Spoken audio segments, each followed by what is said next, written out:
Hello and welcome back. This is episode 31, and we're going to go ahead and jump right into the project.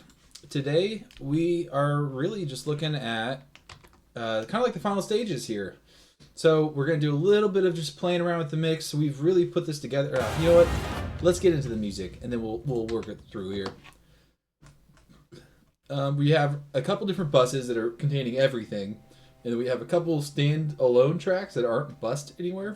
So basically we just want to make sure that all the levels are kind of landing the right way. We will be touching on, there's a big like melody bus, and it just has a ton of different voices going on. So we want to make sure all the voices are really coming out appropriately in different areas. If there's any performance things, this is like the last call for the performance stuff. And we might even get through the mastering. If we get through the mastering on this one, I'm just going to wrap the track. We might do like one follow-up, like when we think about it, and then we listen to it on different things to see if we want to tweak any small details. But this is the one, baby. So let me go and pull up my mixer.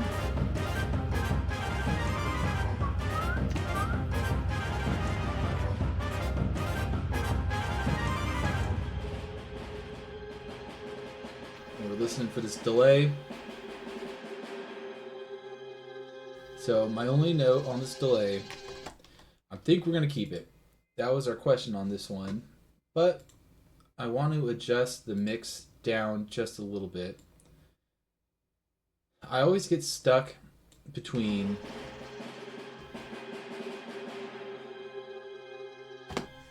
maybe just a little bit more feedback. I always get stuck between going all the way and keeping things subtle. I feel like I naturally am inclined to keep things subtle and just do like lots of little subtle moves to make something bigger. But I remember being a kid in a studio, and it was Mayhem this studio, and the guy Bob Swanson, amazing dude. He did all like the Rings of Saturn stuff at the time, and I was a kid when I was in his studio. We're very lucky to be able to record with him. And I remember there's this big vocal effect, and this is before I was even producing, and there's a big vocal effect, and he did like a cutout pattern on it, and we're like, well, maybe that's too much. Maybe we should do like a kind of like a half step of that. And he's like, you got to go all the way sometimes. So I always think of that. It's been 15 years or something since maybe not that long, maybe like closer to like 12 or 13, but it's been a long time, and that still sticks in my head, that one moment.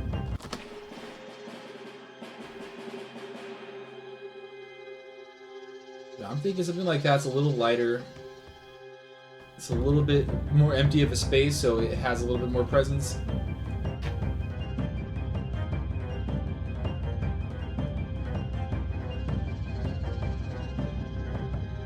And we kind of did a lot of automation, or not a lot, but we did a fair amount of automation along the way. So like even those little flute parts coming in, that was adjusted. Be a good move for this. There's maybe a little volume automation as well.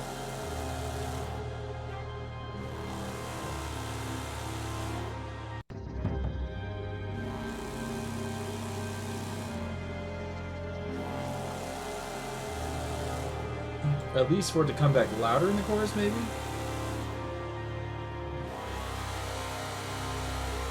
We could also take a reverb and then have the mix come in, so it sounds further away, then the mix drops.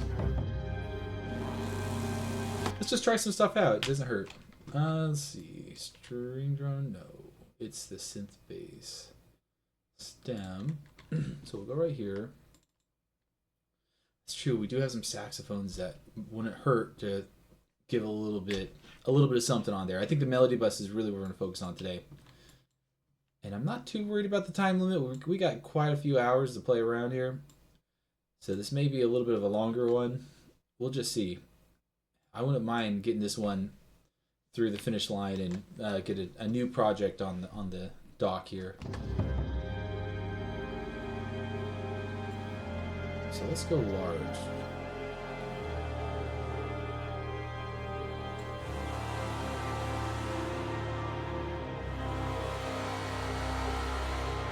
What's funny is I don't even feel like that's enough of an effect.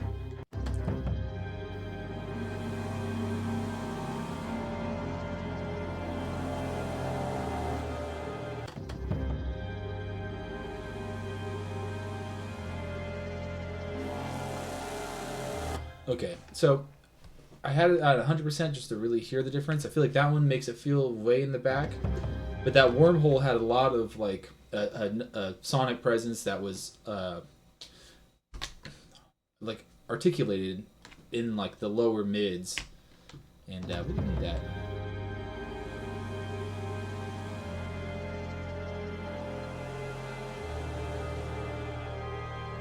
So the idea would be to do something like this.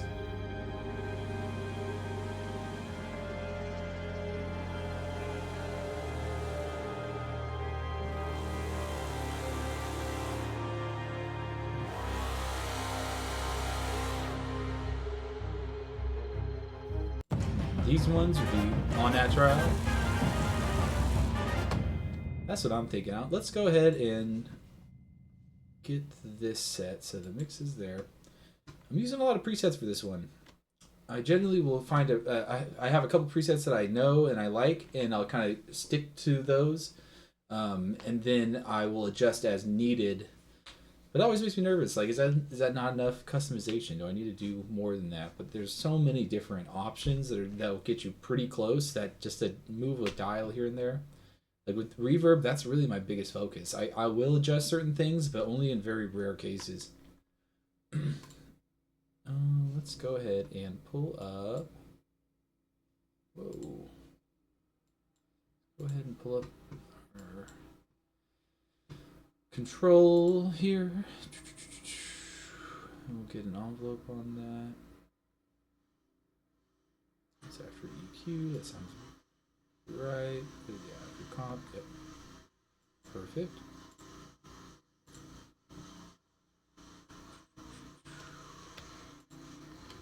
So we'll set one there. And we'll set one like, I want to say at the end of the section here. And we'll bring it a little early. Let's try that.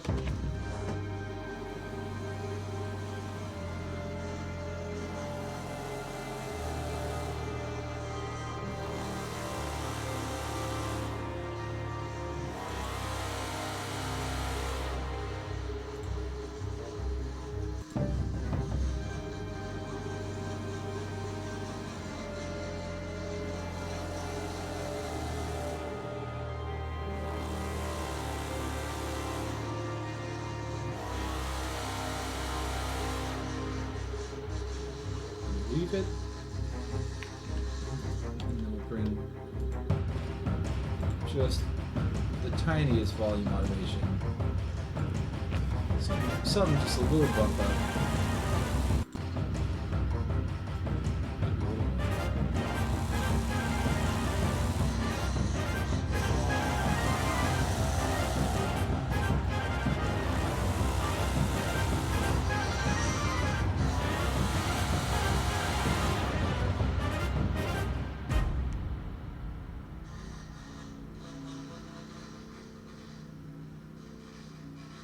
I think that's not serving it as well as it could. And here's why. I like having the ending come up a little bit, but not at the cost of a hard cutoff or like a million-year fade off.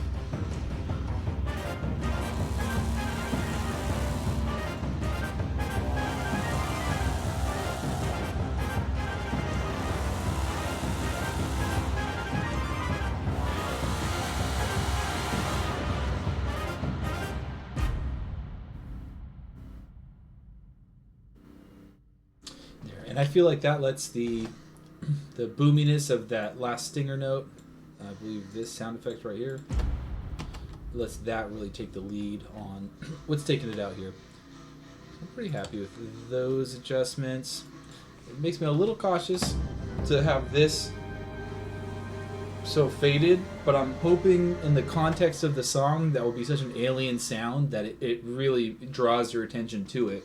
And so I'm hoping that automation, as the reverb fades, it's supposed to sound like it's closer and closer. So far away, and then even that jump there is a pretty big jump.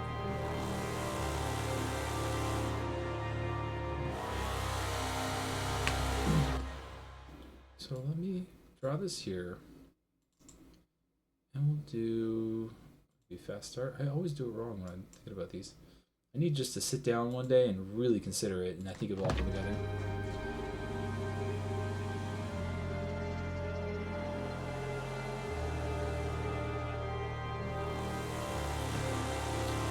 Okay, and that's a little too slow.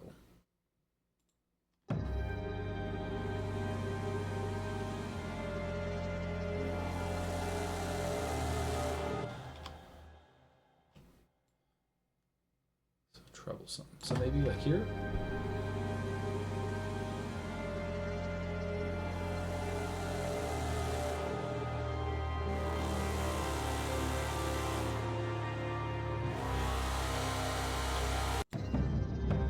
Let's try that out.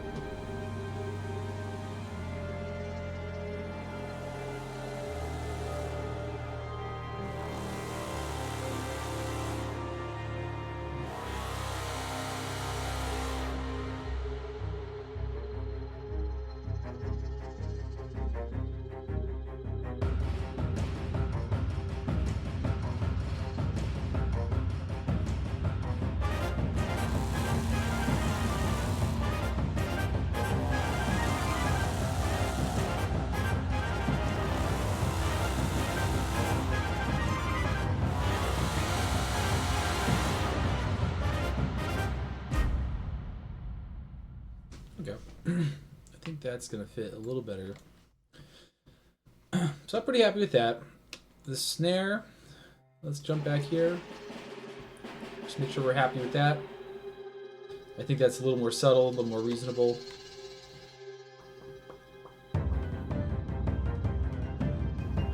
Now this bass bus. I want to bring up the bass bus.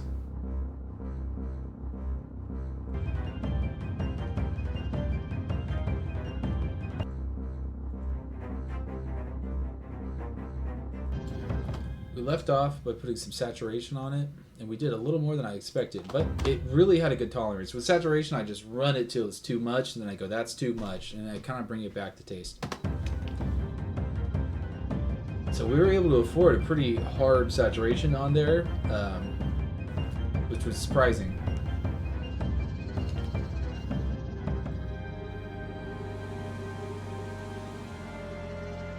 But I kind of want all of the lows brought up, not just the bass bus, which is my trouble here.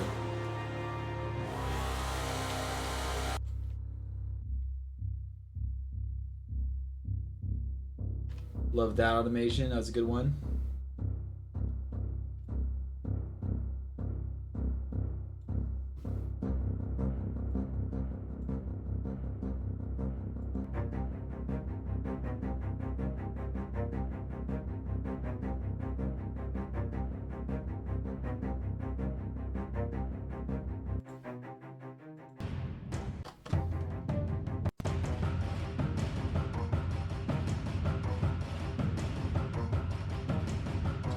So let's see, this bus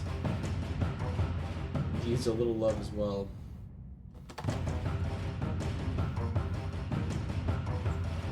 You know what, this would be a great bus to do our stacking compression on and see if we can get a good amount of power out of that. Because I want this, I think the EQ's been cut appropriately, but I just want it to push a little harder in the right way.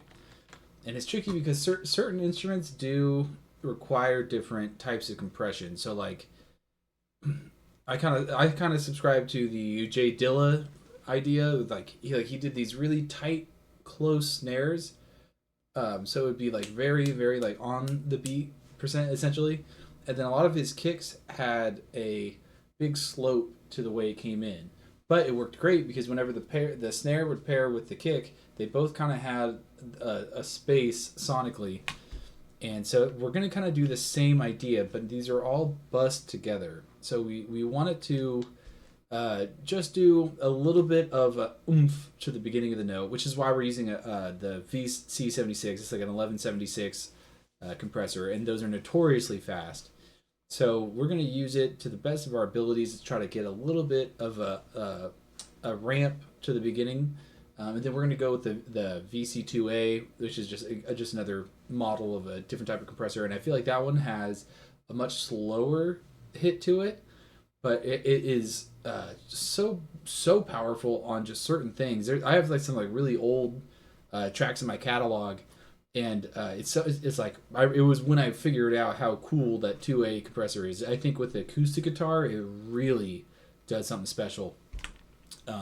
But putting in the 1176 and then the 2A, it's a great way to kind of control like the very, very front of it, and then the overall compression in a pretty like subtle way where you're not changing too much. So first off, we're looking at this little hand here. I want it to drop fast.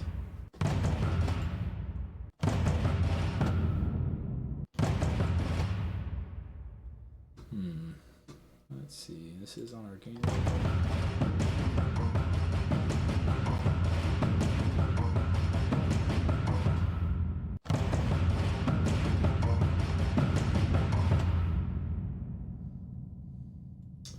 See, the original 1176, the attack was kind of reversed from where you would normally think it would be.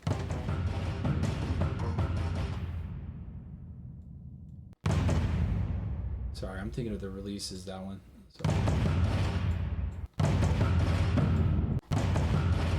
Okay, and so on this modeler of it, it's both that way.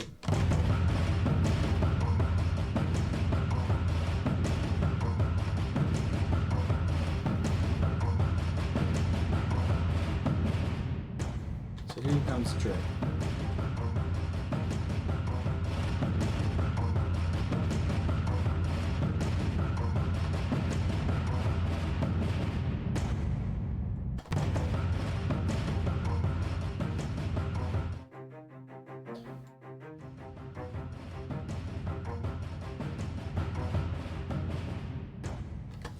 Find a good section to grab this.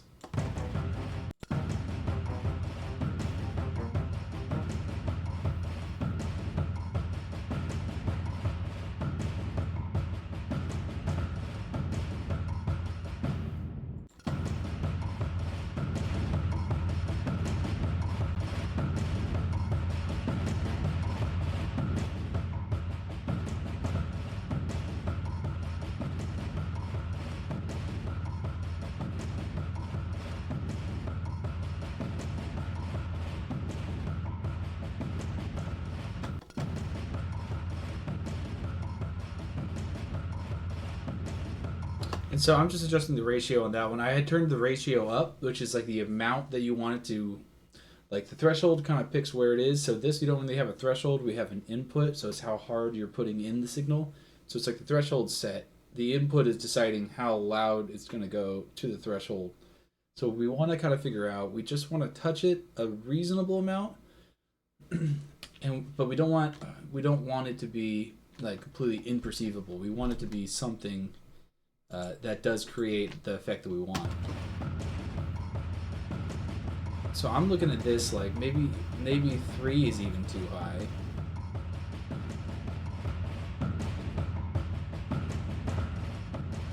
You notice the volume now that it's going through the compression is lowered, so I'm trying to adjust the output to match a set like close to where we were.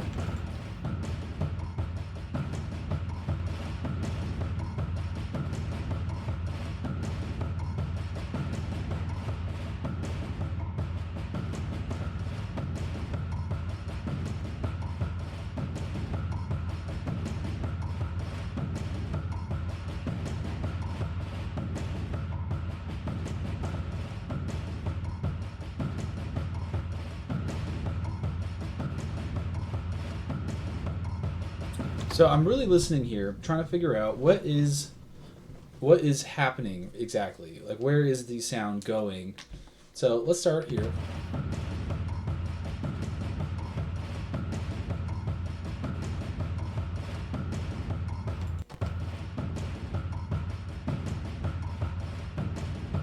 So like, listen to like this second note that comes in.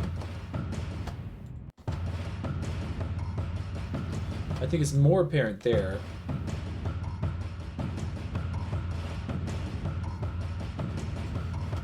All right, and let's grab our 2A. And the way this one works is similar, but this one has a peak reduction, which is like the threshold coming down, and then a gain. So you can see nothing's happening. But if we drop that threshold, now it's starting to come through.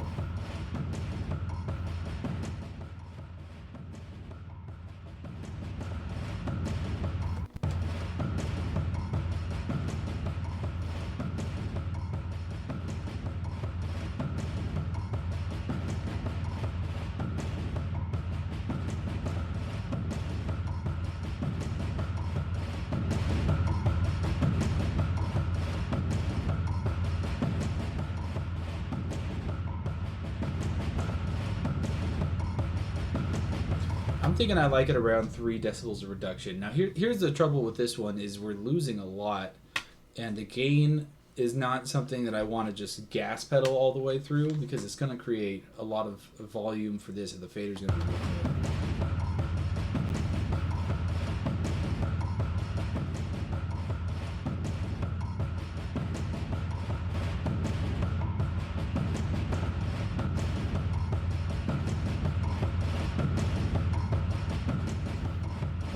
Go a little above 3, like 3.5, 4.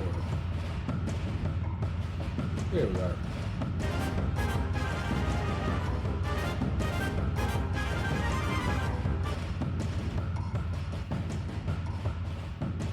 So here's before, and here's after.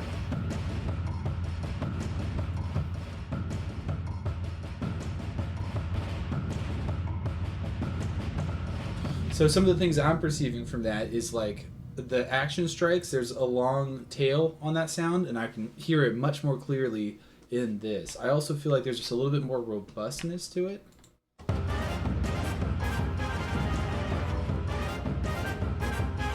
So here's without,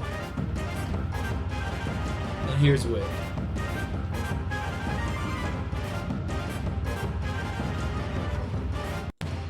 Let's go to the ending chorus here.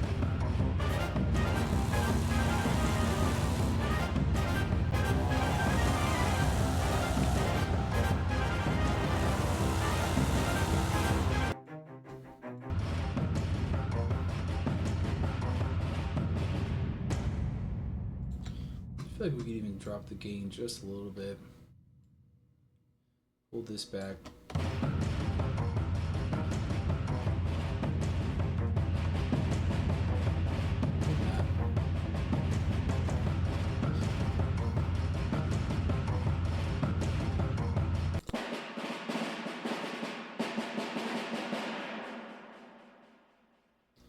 So let's hear that with everything else.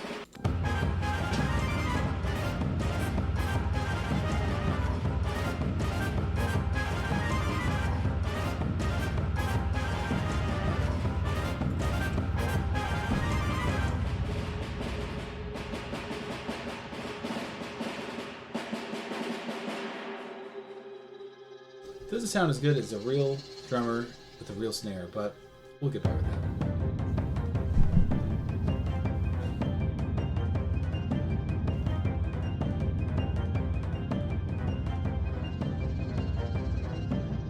Just drop the fader of the bus a little bit.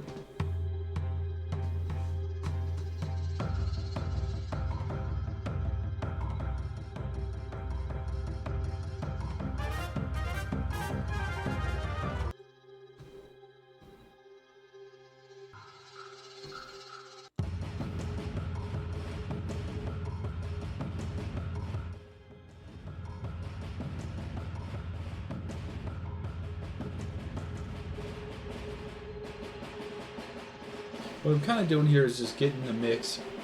I'm just kind of starting it over. So I'm saying, well, let's say if we kept the atmospheric bus as like the anchor.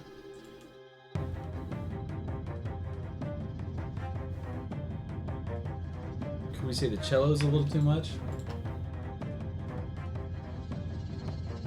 Bring it down to somewhere around here.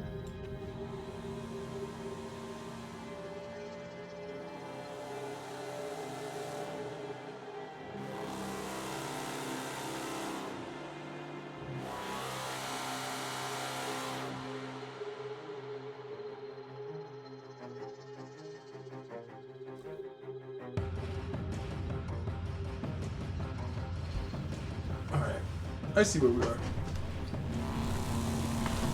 Sorry, shaking up the thing, trying to get my foot off the chair. So, I'm kind of in between anchoring the cellos and the atmospheric bus, so let's put those together. Let's find...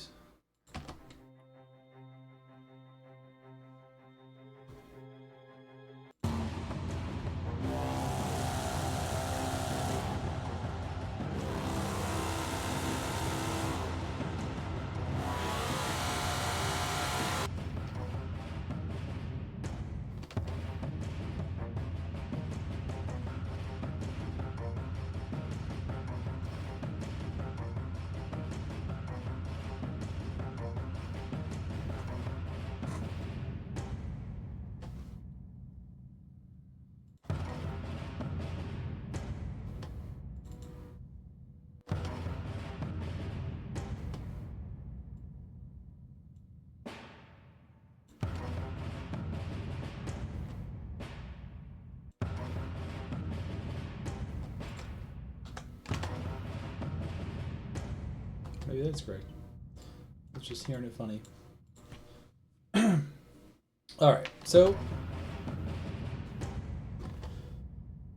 let's bring in the bass.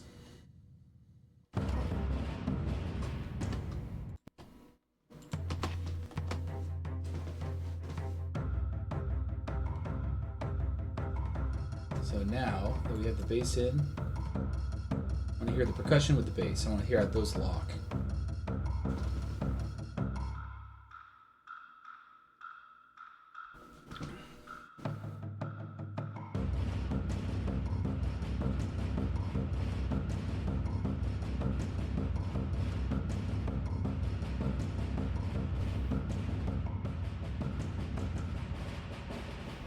So it's really tricky matching the bass with the drums. It's like something that I feel like, just because I'm primarily a bassist growing up, it's something that I've paid so much attention to. And like I remember it being like a treasure when I'd find like an isolated bass and drum track for a song that I loved.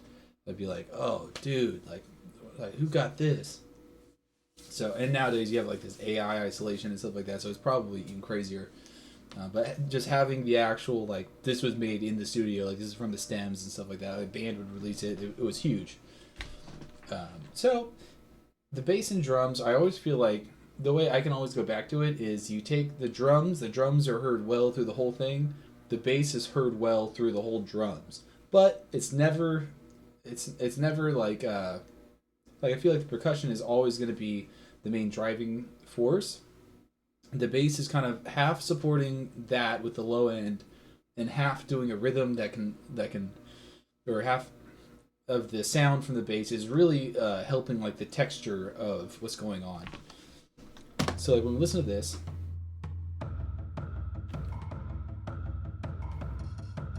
I wanted to really support that like low end. And I added some more tuba on there too. Probably too much tuba, but we were just having fun with tuba, you know?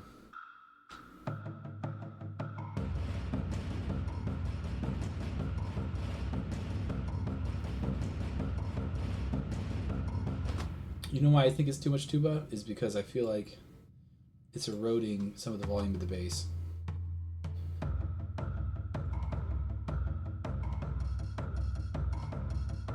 Then tuba.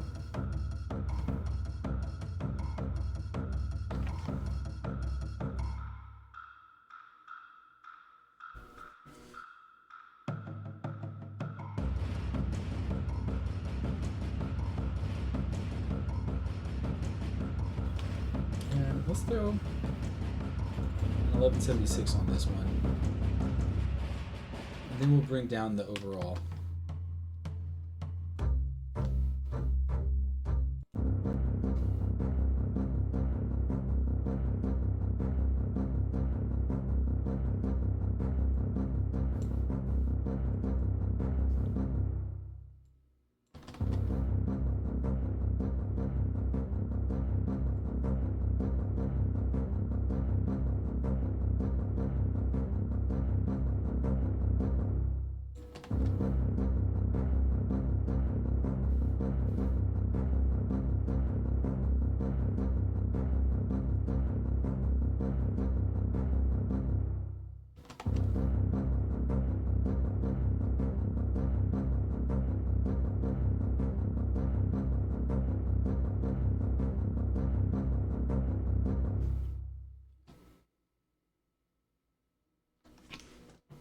Hmm.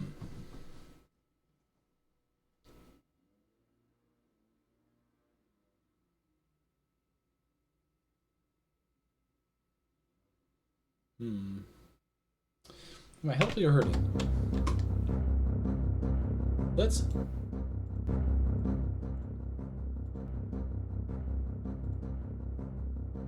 So I wanted to get to a similar volume, so I'm comparing apples to apples.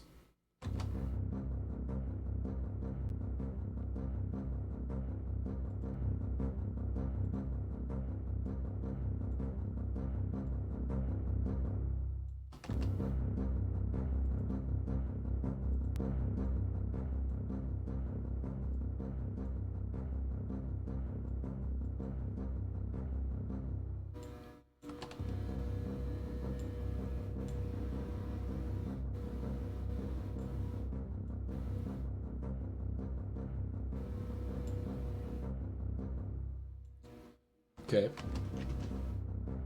I used to go and find the user manuals for these, like the 1176 rack module, and I'd look at the user manual and I would see exactly what it goes down to in order to recreate those action times and stuff on the Reaper compressor, because it's so customizable. And it is...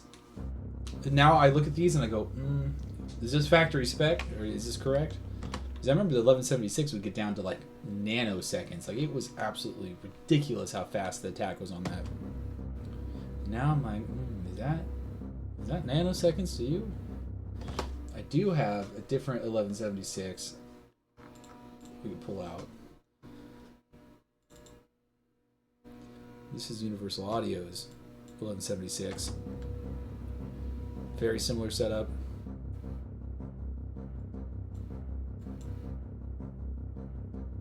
See, that action looks a little more realistic to me.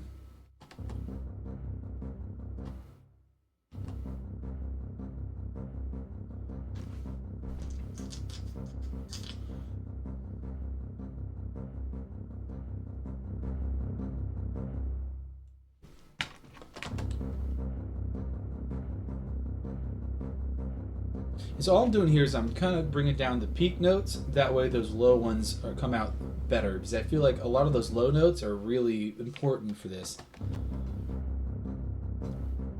But I don't want to be getting into like 10 decibels reduction. I would like to see it around 5 to 7.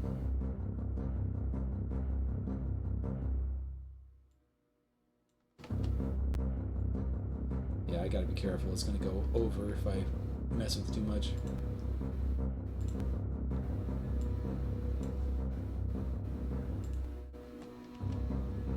So here's without,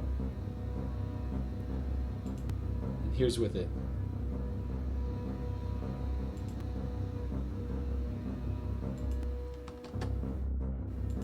Here's without, here's with it.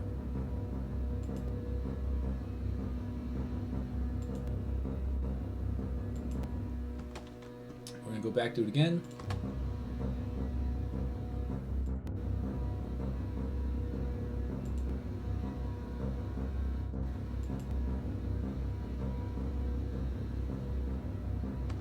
Okay, I'm liking that so far, but we do have a big change up for the bridge, so let's hear that. Nice. Not hitting it too hard.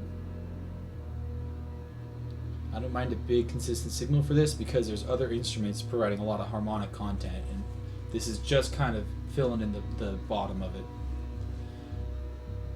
And this is also where that big synth roar is going.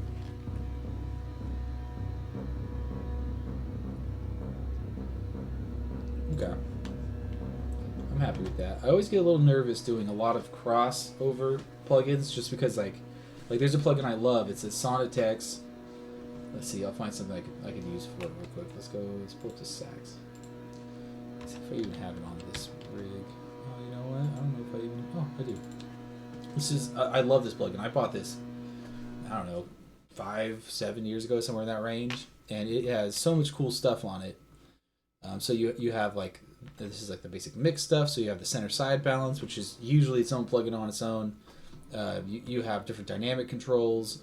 The distortion is super cool. So like the filtering it has is kind of like, let me play something for you. Let me stop talking about music and start playing some music. Of course.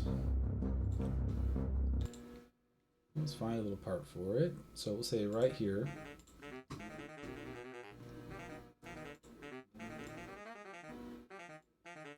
So you can do only center, only the side, increase stereo. Like there's a ton of helpful options just in the mix. The distortion starts getting crazy. That's not that crazy.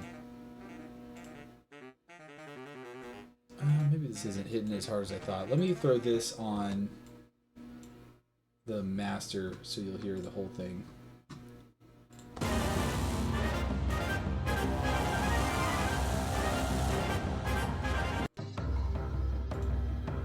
This is the smash.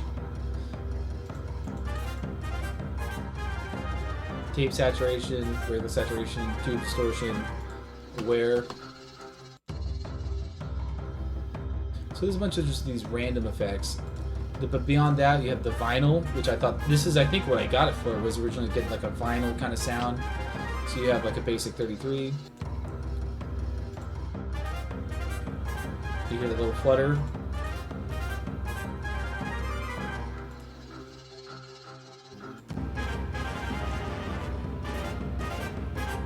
And these are just like the actual record sounds. You hear the pitch instability. And then they have the different bandwidth controls, so you do like an old vinyl, has this kind of like cutoff and stuff. This is a tool you have other places, but it's nice to have in the context of like vinyl. Different pops, clicks, noises for sampling stuff. Like an old record. Super cool plugin. It's a lot of fun to have and just play around with, but I find that sometimes it fails. I'll go back to an old project and I'm like, what the heck? Why is this thing failing on me? And you'll either have to recreate the settings and stuff like that. So I try not to dip too far out of what the majority of the project is working on. In this case, that attack just wasn't quite fast enough. I think whatever was modeled, they were making it a little more user-friendly. I don't know, maybe just the meter wasn't perfectly accurate. But I just feel a little more comfortable switching it to a different one for that. And shout out to the Sonic Text, dude. Great plugin. Just be careful when you go back to plug it, a project from 2 years ago, and you're like, why is this thing giving me so much trouble all of a sudden? So now that we got that bass bus, let's hear how the volume is with it.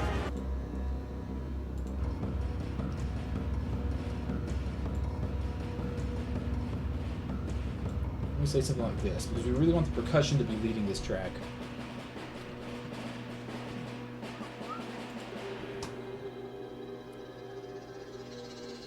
So let's let it go through the second verse, into the bridge, and we'll see how we feel about it.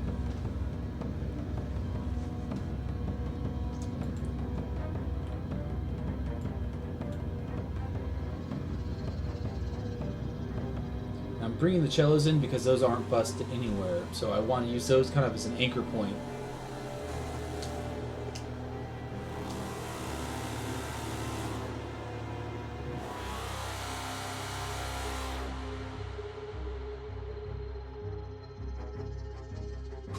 Okay, I like that. I do think that the roar sound, that screaming, is a lot.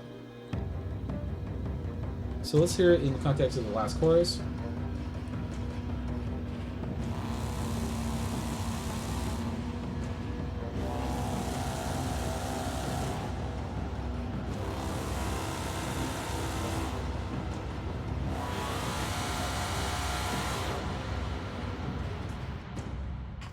So I'm thinking, now that it has a little more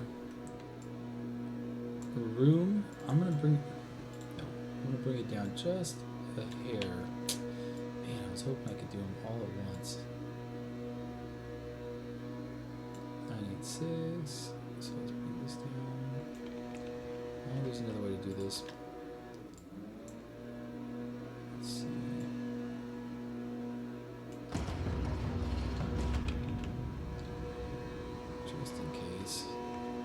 I don't think these are locked to a grid, but I want to make sure I'm getting it all right.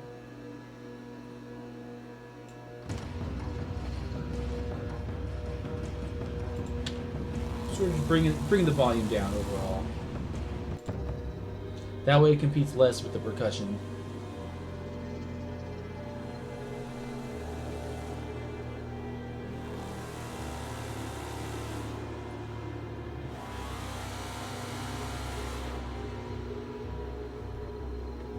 Okay. And what time are we looking at here? Dang, already 40 minutes? I'm having a blast.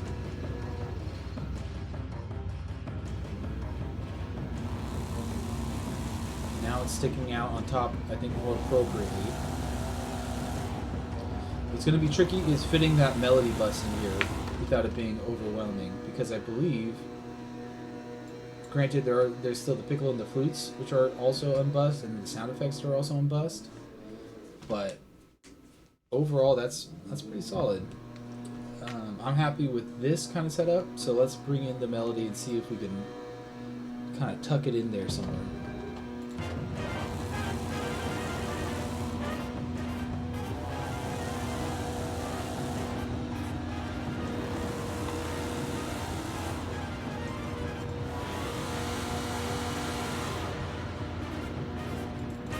Let's just do another stack.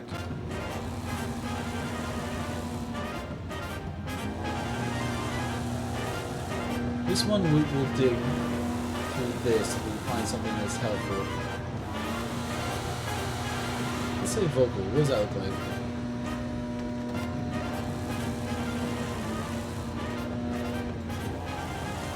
I want a little faster attack than just a regular vocal.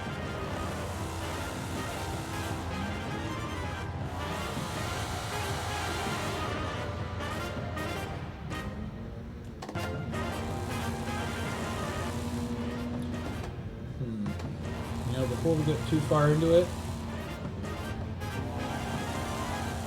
let's just get an idea of what we're working with within that channel.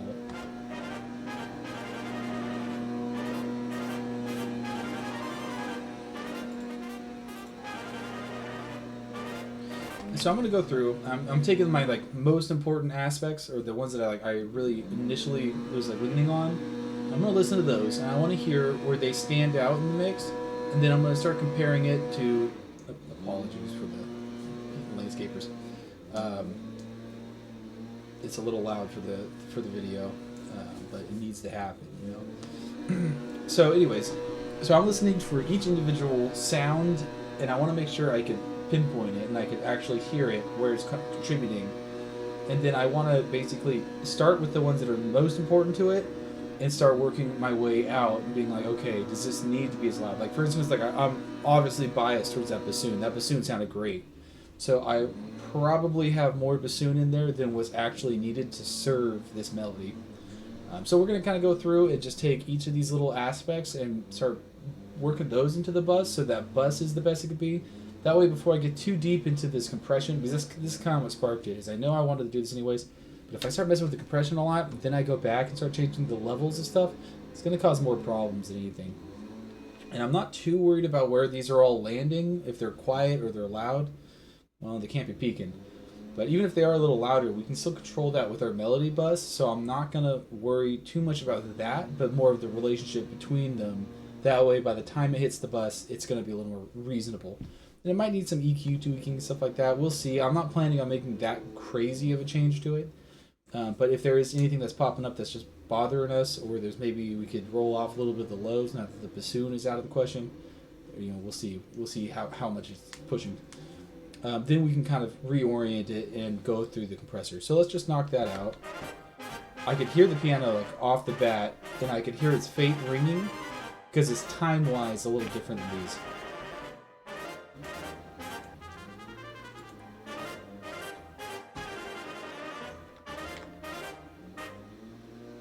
Let's just...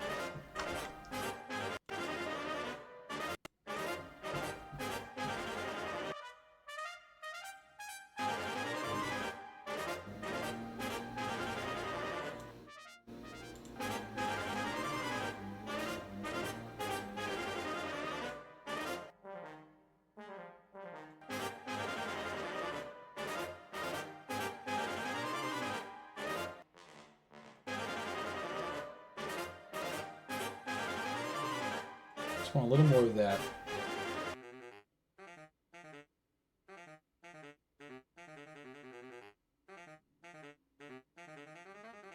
these are very dry, so I think we're just going to add a little bit of a small room to it. And I'm thinking like something along the lines of like intimate space. Some like bedroom is one that I use quite a bit. Let's run with intimate space just to see.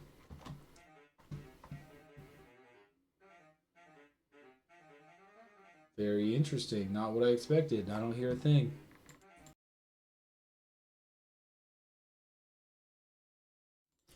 Alright, we're back. Sorry about that. I had to do like a full computer reset for some reason. That was not what we expected. Alright. So let's jump back on here.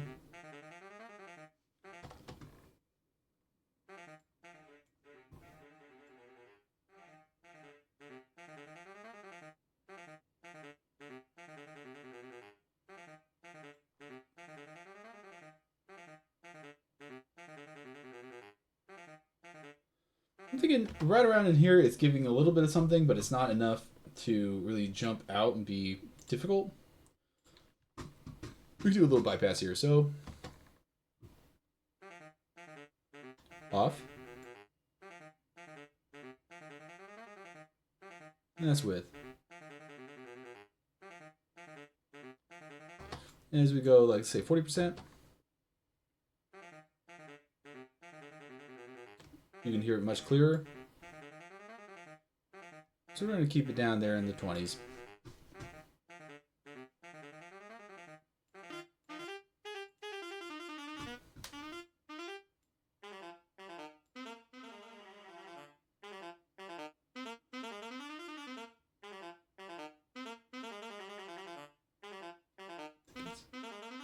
Thinking somewhere the high 30s for this one.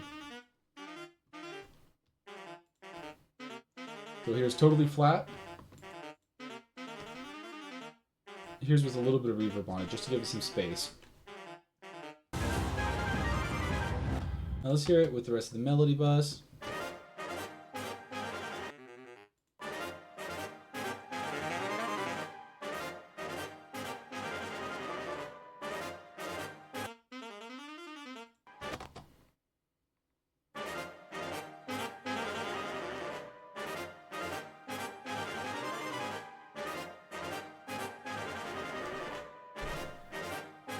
Now let's hear these bassoons.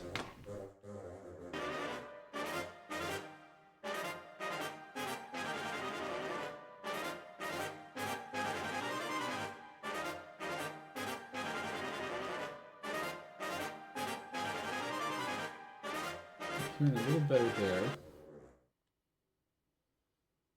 Let's jump into the clarinets. Oh, well, let's get that keystroke correct.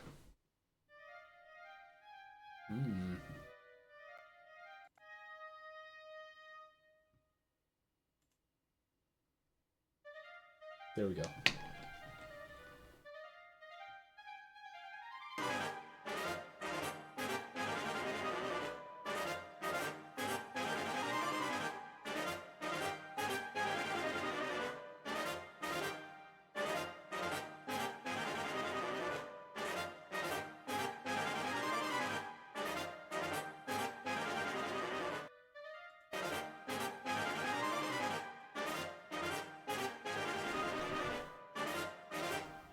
I feel like the piano and the clarinet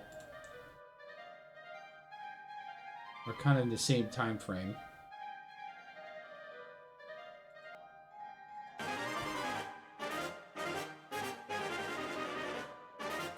want the clarinet deleted just a little bit. Now let's go into that bridge.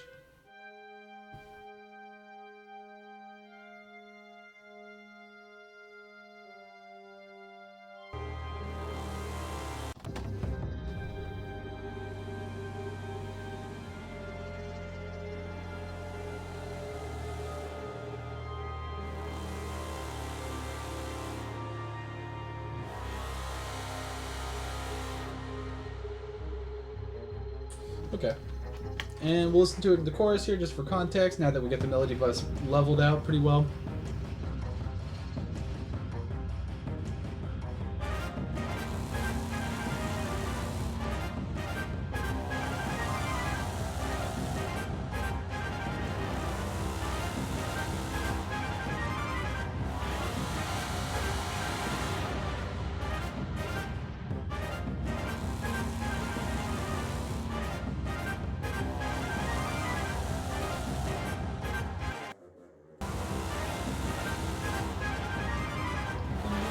just a little more towards the middle.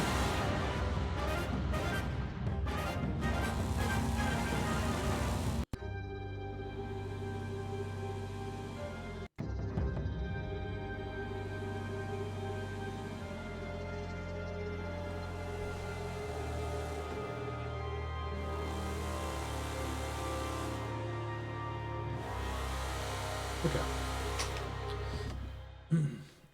So now we got the melody bus pretty well configured. Let's jump back into the compressor.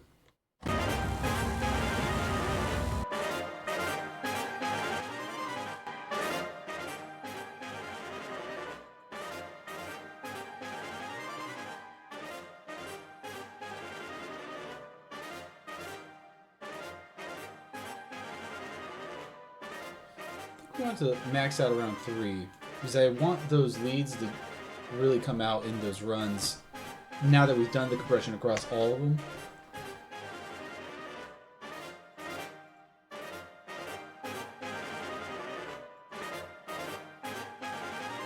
Okay. And here's without. And here's with. And we'll go ahead and stack on the VC2A.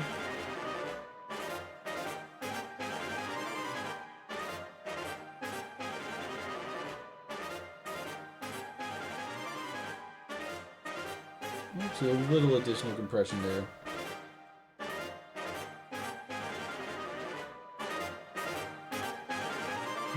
A little push.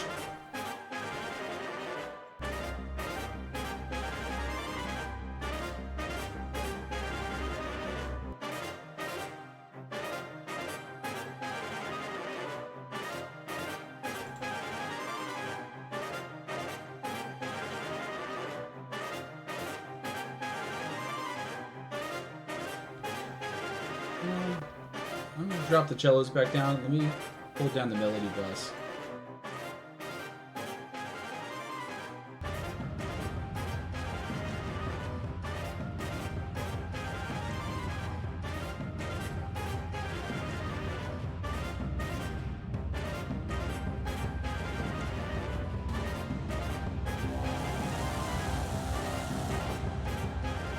Okay, now let's go early, and let's see how it works earlier.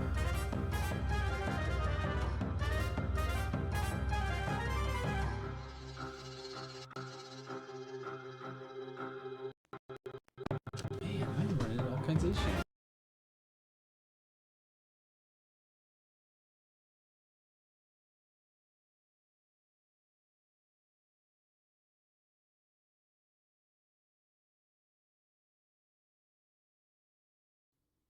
And we're back. So let's go ahead and take a peek. We are going to be doing the mastering chain. Figured we'd just throw this together since we're so close already. So I have an EQ out. And we bypass it. Let's grab it. Multi-band compressor, and then we're going to grab ozone,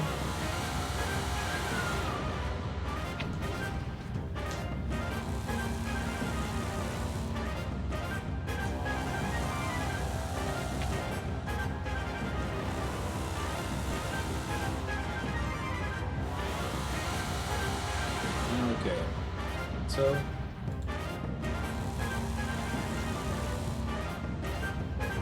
we can start with just a little gain. So I want it to be hitting a little higher than 6.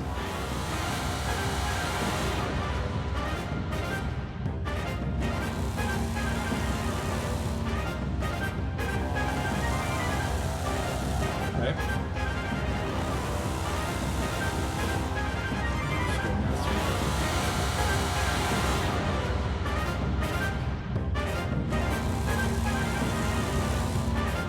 Throw it on some generic mastering one. Doesn't look like it's peaking, so I think we're in good shape. And we're just going to start it at the top And let Ozone think about it here.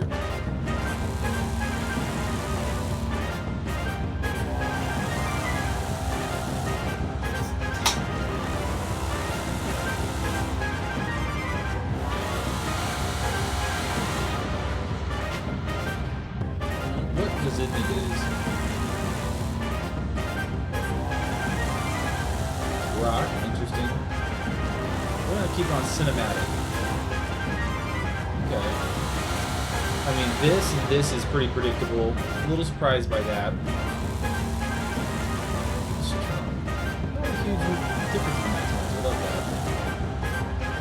I always like just turning the imager up a little bit. I love having a little greater stereo feel. We panned a lot of things a lot of places, so a little stretch doesn't hurt. These all look separated, so that's kind of what I look for in that. But let's go back and address this. So boost the subs. Give it some treble. Love that idea. Bring this up. This dip here, I think we're going to do on the multi-band.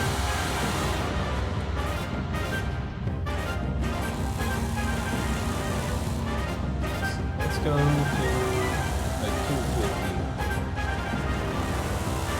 Something like that.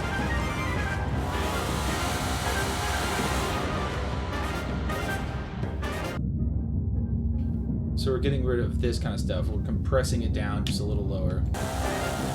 Another thing we can do now that we split that is bring the sub up so it's not getting compressed very hard. This is getting hit harder than the rest. Which, you know, we could drop this off.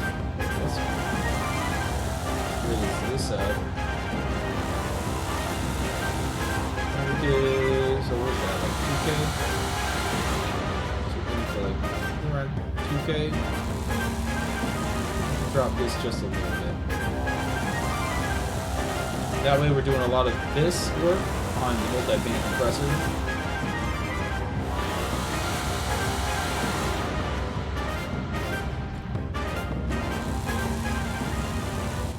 So here's before. This is with a little bit of EQ and gain. Bringing out the subs and the highs. Here's with the multi-band compressor, so it's giving it a little more gain at the end, but it also is chopping a little bit.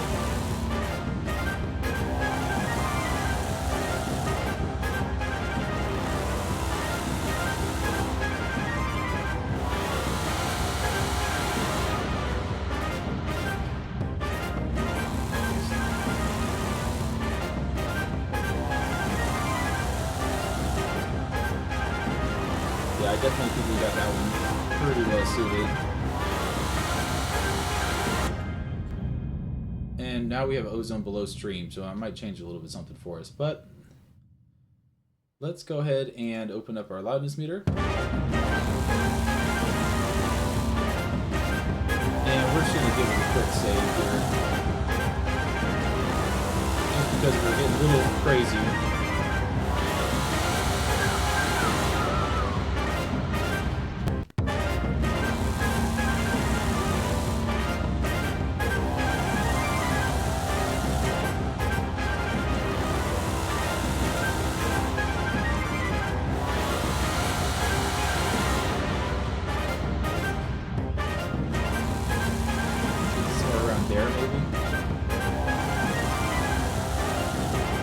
Now we've made those adjustments, we're going to go ahead and relearn it and see if ozone gives us something a little more flat.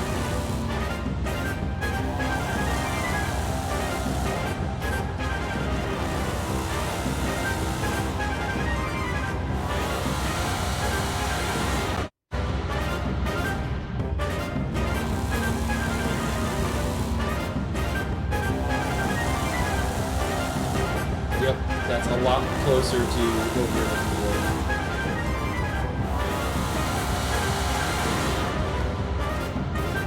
So that's something where I'm comfortable giving it a little dip like that, a little more boost to the high end. That doesn't bother me nearly as much.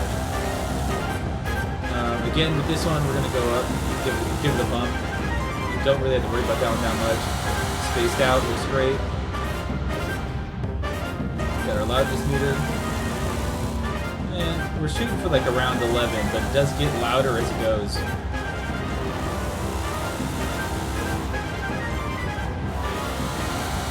think this is where we had it before.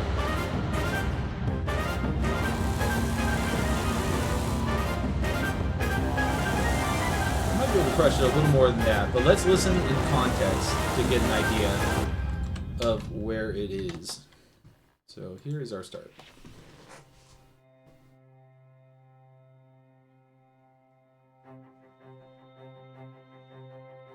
How we doing? Camera's live. Looks great.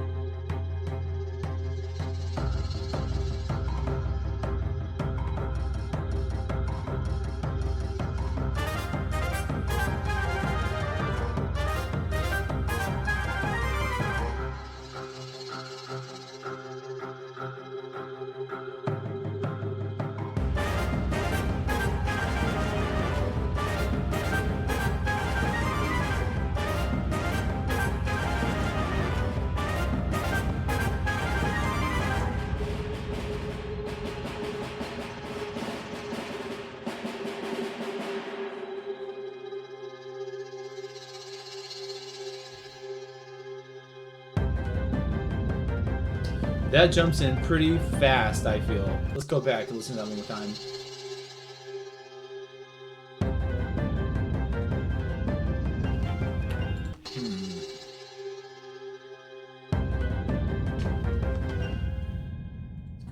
Did the thing. So let's jump into battery. And let's see if we can't find something to bring a little bit more reason to that. I'm not going to close the volume envelopes because I want to keep an eye on those. Alright. So we're looking for a riser.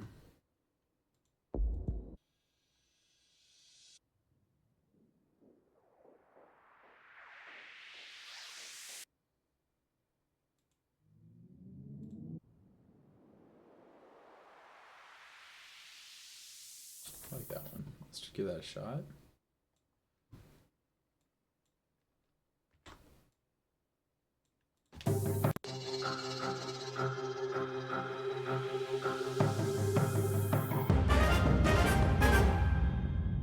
Sounds great. I wish it was the right spot. Here we go.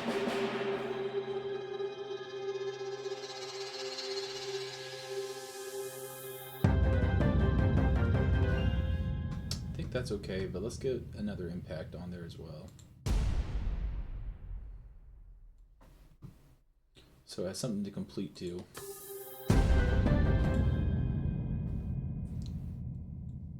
And in our typical fashion, we'll drop this. Keep in mind, this is still with all the mastering chain on there.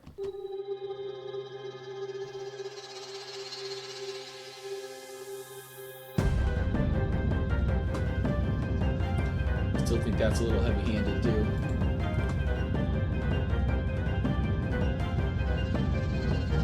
That's just giving it a little illusion.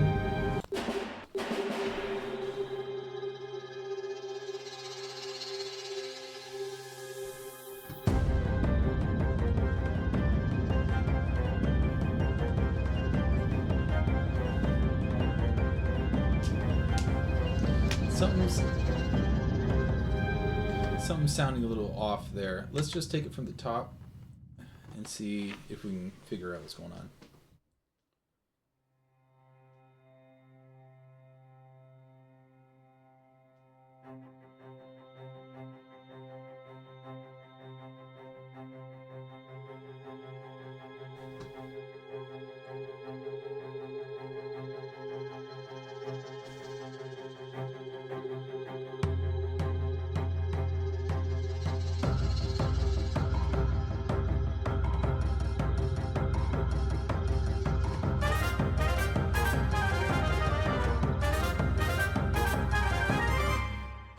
That stick is a little rough, so we're gonna give it a fade in. It's just coming on a little strong.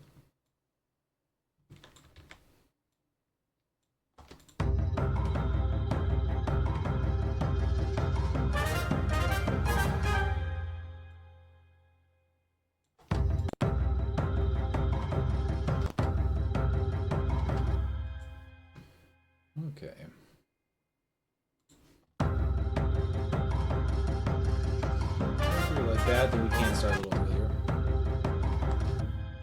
Let's move this up.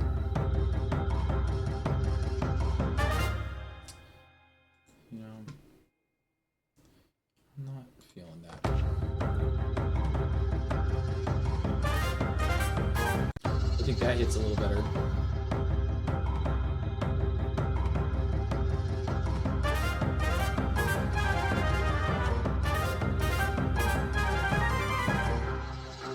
Because the wood block hides a little better. That's a little out there, so I wanted that to kind of stick back for a minute. Stick back.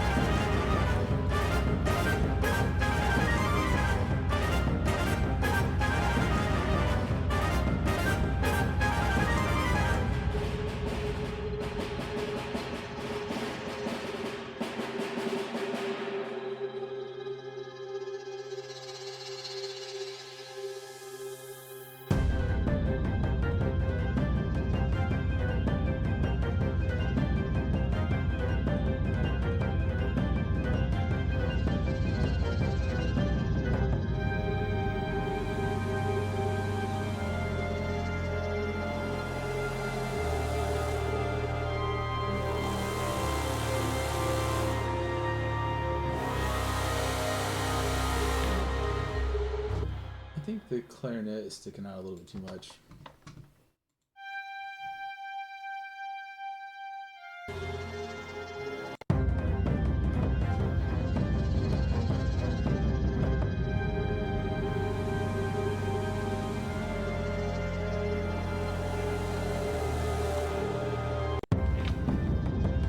I think that's a little more appropriate because I don't want that clarinet over hitting the other part.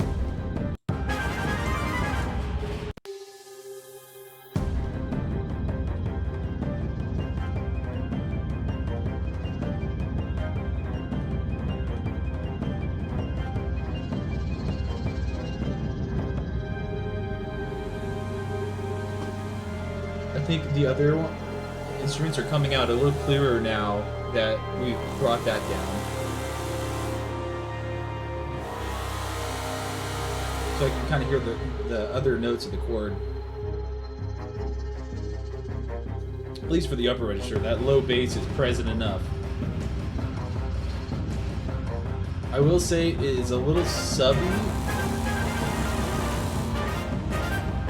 especially with what lingers. So I'm gonna bring that up just a hair more.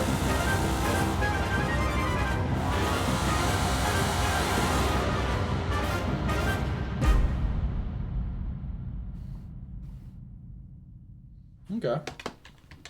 So that is pretty much all the tricks in the book as far as getting through this thing. We didn't do a lot of like stylistic effects or anything like that on there, and I was hoping for a little better chance to put in some like stabbing strings and that kind of stuff, but we just really didn't get to a point where I felt like that was natural. So let's take it from the top. Let's listen through and let's see where we're at with this one, because we pretty much threw all the processing that we have to throw at it, and the writing phase really has been over for a minute.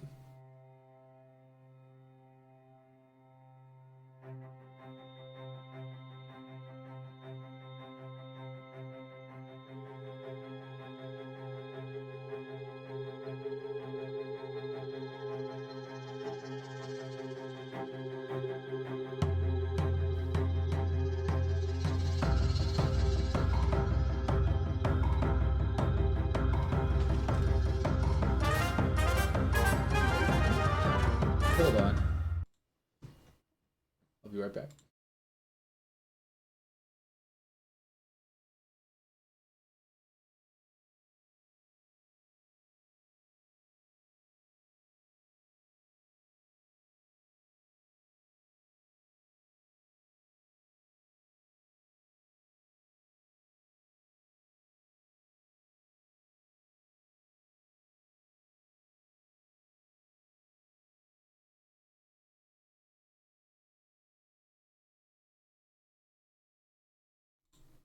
And we're back. Let's try to get one full listen through, and then we'll wrap this one up.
think that last little punch might be a little loud too, so I'm going to bring down the sound effects channel just a hair.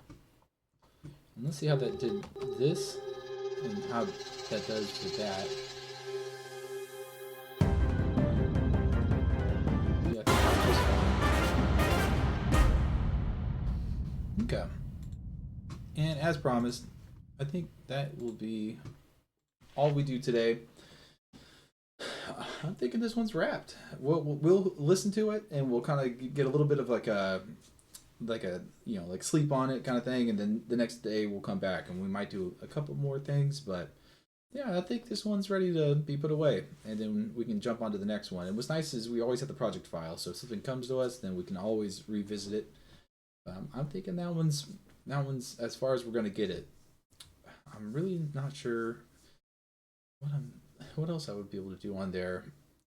Sometimes I feel like I can just go back in these videos and all of a sudden there's a couple ideas. But until the next one, thanks for watching. I appreciate anyone who stuck around and made it through. I think this is we're getting there. We're getting up in these videos. We're like 31, so I'm happy to be doing it. I'm still enjoying it. So I will catch you guys in the next one. And until then, if you have any questions, any suggestions, just go ahead and throw them down there in the comment section. Peace.